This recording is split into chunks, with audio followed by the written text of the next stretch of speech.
The West Virginia legislature just finished up its session about 10 days ago, and I want to talk about one bill in particular that did not pass. This was House Bill 5453, and it dealt with changing the funding formula for students within the West Virginia public school system.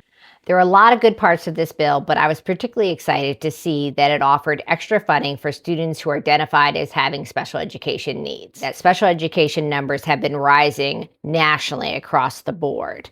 In West Virginia in particular, we have increased special education numbers, really relating to issues that are connected to poverty. School superintendents have been telling lawmakers that they are going into debt in West Virginia in order to provide services to students who have IEPs, services such as speech therapy, occupational therapy.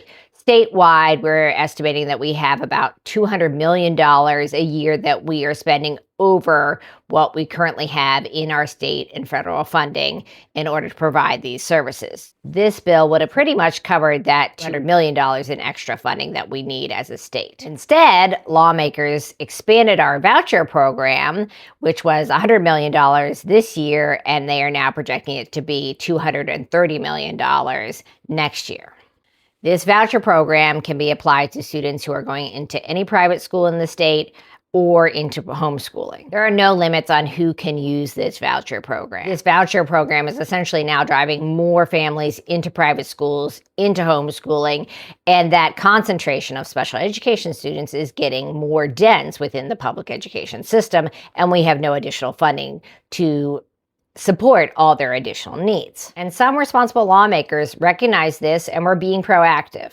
However, select West Virginia senators, including the one who represents my area, whittled down that House bill to the point where it was only $8 million for special education funding, not starting until 2028. So the bill fizzled out and died.